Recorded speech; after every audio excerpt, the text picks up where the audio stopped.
finally, we're back with another protein shake recipe. This one's bound to be delicious because we're using a banana. And I just hope you like it. There's so many good things in this shake. That's kind of why I made it.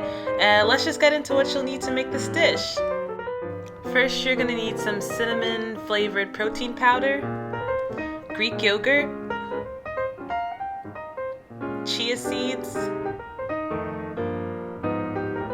almond milk, kefir, and a banana. You're also going to need a measuring cup, I think a quarter cup and a full cup, and a blender. Okay, so getting right into it, we're just going to add everything to the blender. Not quite sure why I started with protein powder, but it's not the end of the world. If you guys know, anytime I use a blender, I try to be very strategic about the order in which I put everything in. And I guess I would have preferred to start with the fruit first. Maybe I just wasn't thinking, but it's not the worst thing to start with the protein powder. I just wonder, I don't know, it's just not the worst thing, I guess. But yeah, with the blender, you wanna put the driest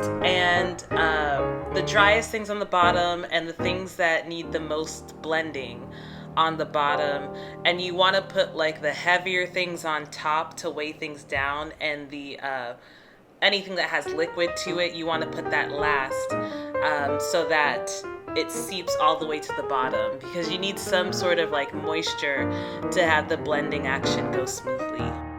As you can see for the rest of the video, we're just going to be adding things in succession. At this point, it kind of doesn't really matter what order you add things in. I did want to add, pun intended, I did want to mention that the kefir is optional.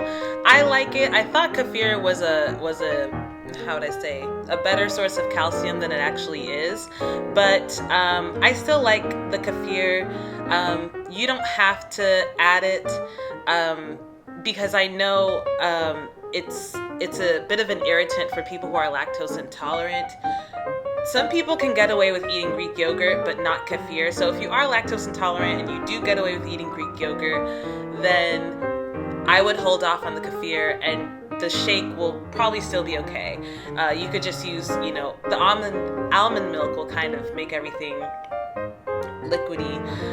And you don't even have to use almond milk. You can use soy milk. You can use whatever milk you like. Oat milk.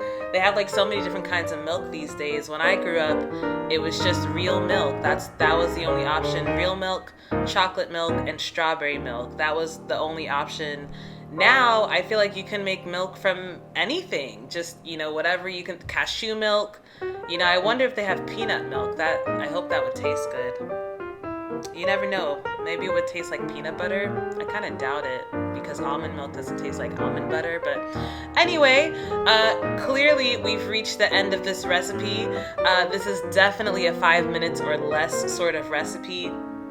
I don't know how it comes out to be like 4 minutes. Or sorry. It's 15 minutes or less. 15. There we go. I was like, 5 minutes. That's kind of quick. But yeah, 15 minutes or less. There you have it. I hope you're having a great day. Here's the price per meal breakdown. Here's the nutrition facts. I just love this recipe. It's so delicious. Tell me what you think. Tell me how your day is going. Leave a like if you liked it, and leave a dislike if it was really that bad. Anyway, subscribe, and I'll see you next time. Bye.